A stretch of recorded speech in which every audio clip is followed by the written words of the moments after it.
November 24, 1971. A seemingly ordinary day at Portland International Airport. Amidst the hurried travelers and the hum of jet engines, a man in a dark suit, impeccably dressed, boarded Northwest Orient Flight 305.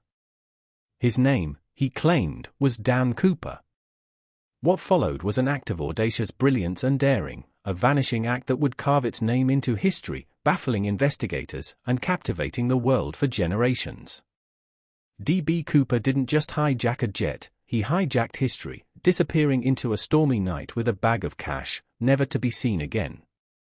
This is the story of the Skyjacker who got away. Aboard the Seattle-bound flight, Cooper settled into his seat, 18C. He ordered a bourbon and soda, a picture of calm sophistication. Shortly after takeoff, he summoned flight attendant Florence Schaffner. Handing her a folded note, he instructed her to read it carefully. Assuming it was a lonely businessman's proposition, she tucked it unopened into her purse. Cooper, however, leaned closer, his voice low and firm, insisting, "Miss, you'd better look at that note. I have a bomb." The ordinary flight had just become anything but. The hijacking had begun. Inside the note, Cooper laid out his demands with chilling precision.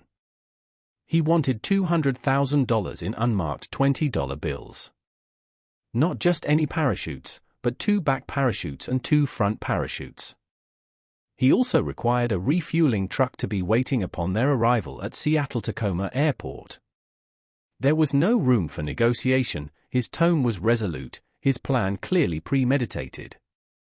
The flight crew, including pilot William Ratakzak and flight attendants Alice Hancock and Tina Mucklow, were now pawns in a high-stakes game. The aircraft circled Puget Sound, buying time as authorities scrambled on the ground to meet the Skyjacker's demands. As dusk settled, Flight 305 touched down at Seattle-Tacoma Airport. The scene on the tarmac was tense, illuminated by the floodlights of emergency vehicles. The requested money and parachutes were delivered to the plane. Cooper meticulously inspected the cash, confirming the serial numbers were unmarked. He also checked the parachutes, a detail that would later fuel speculation about his expertise. With his demands met, Cooper released the passengers, along with flight attendant Florence Schaffner. The remaining crew, pilot William Ratakzak, First Officer Harold Anderson, flight engineer H. E. Scott, and flight attendants Alice Hancock and Tina Mucklow, were ordered to stay on board. The plane was refueled. Cooper then issued his precise instructions to pilot Ratakzak for the second leg of the flight. They were to fly southeast, towards Reno, Nevada, but not directly. He demanded a cruising altitude of 10,000 feet, no faster than 200 miles per hour. The landing gear was to remain down, and the wing flaps extended to 15 degrees. Crucially, he instructed them to keep the cabin pressurized, but the aft stairwell, where he intended to make his escape, unpressurized. These were not the commands of an amateur, this was a man who understood the mechanics of the aircraft and the physics of a jump. As Flight 305 ascended, it flew directly into a raging November thunderstorm. The night sky was a maelstrom of lightning, torrential rain, and gale-force winds. Around 8:13 p.m., somewhere over southwestern Washington, between Seattle and Reno, Cooper put his plan into action. He ordered flight attendant Tina Mucklow to the cockpit and then, with calculated determination, he lowered the aft stairs of the Boeing 727. With his bag of cash secured and parachutes donned, he stepped into the roaring tempest, plunging into the darkness. Just like that, he was gone. Vanished. Within minutes, the alarm was raised. The FBI launched an immediate and massive manhunt, codenamed NORJAC, short for Northwest Hijack. Hundreds of agents, local law enforcement, and volunteers scoured the rugged, densely forested terrain of southwestern Washington, focusing particularly on the area near Ariel, where Cooper was believed to have jumped.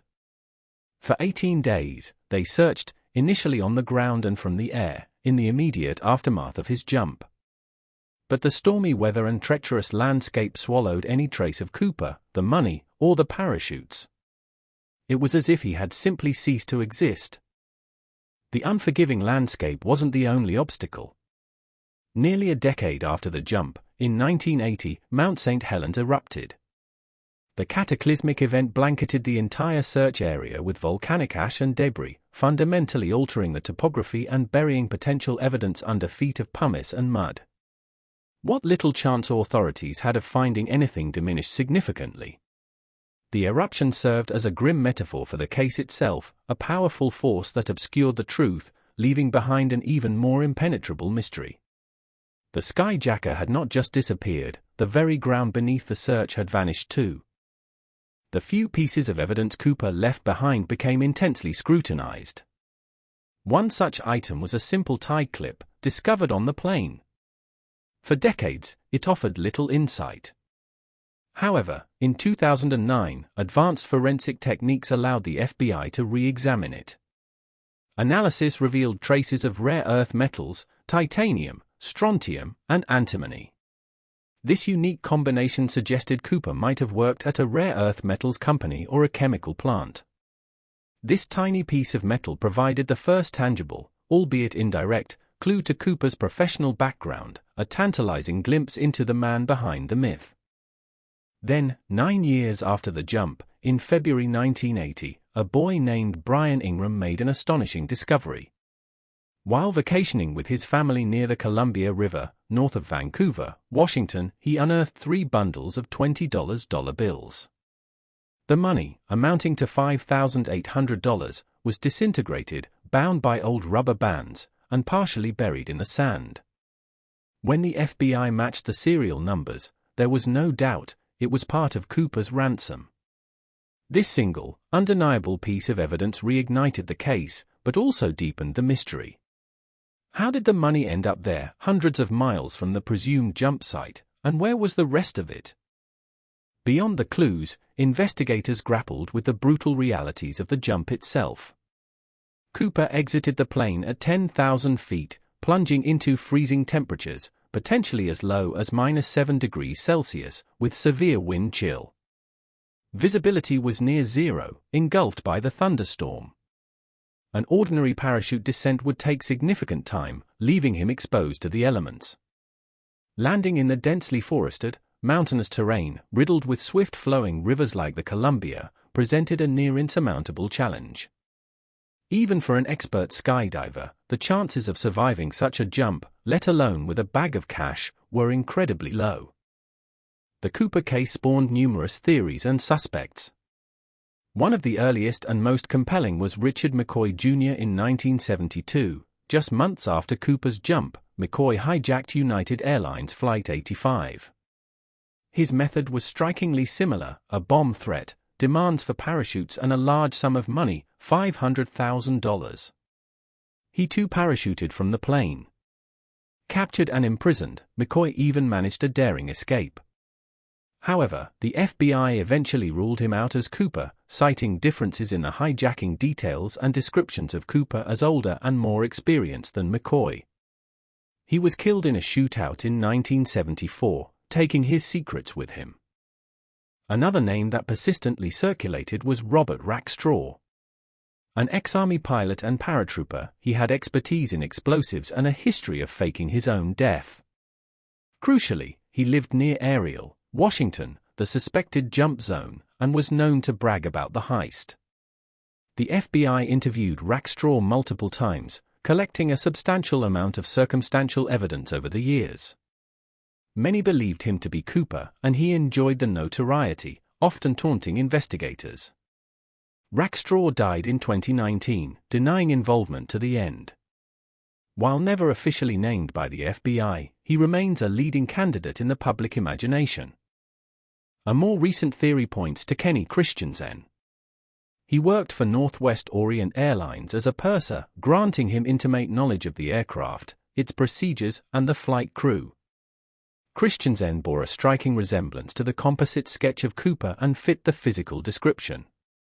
He also bought land near the Columbia River in the late 1970s, not far from where the money was found.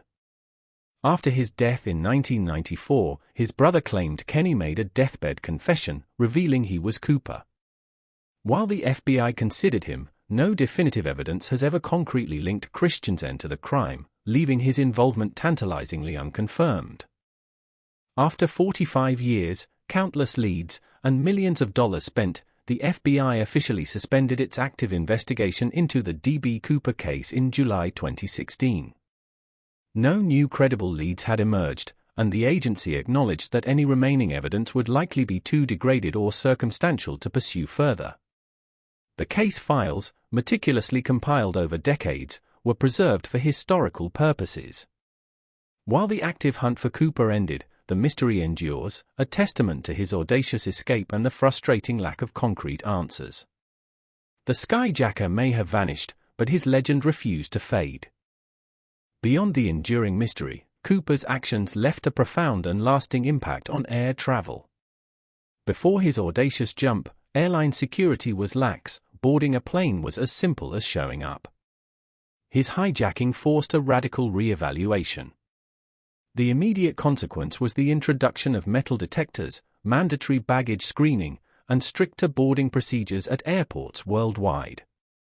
The aft stairs mechanism, exploited by Cooper, was eventually disabled on all Boeing 727s to prevent future such incidents. D.B. Cooper became a ghost that forever haunted the skies, reshaping how we fly, a dark silhouette against the horizon of aviation history. D.B. Cooper remains the only unsolved skyjacking in U.S. history, a captivating enigma that refuses to be forgotten. His story has permeated popular culture, inspiring books, films, and songs, cementing his place as an anti-hero figure for some. Was he a genius who meticulously planned and executed the perfect crime?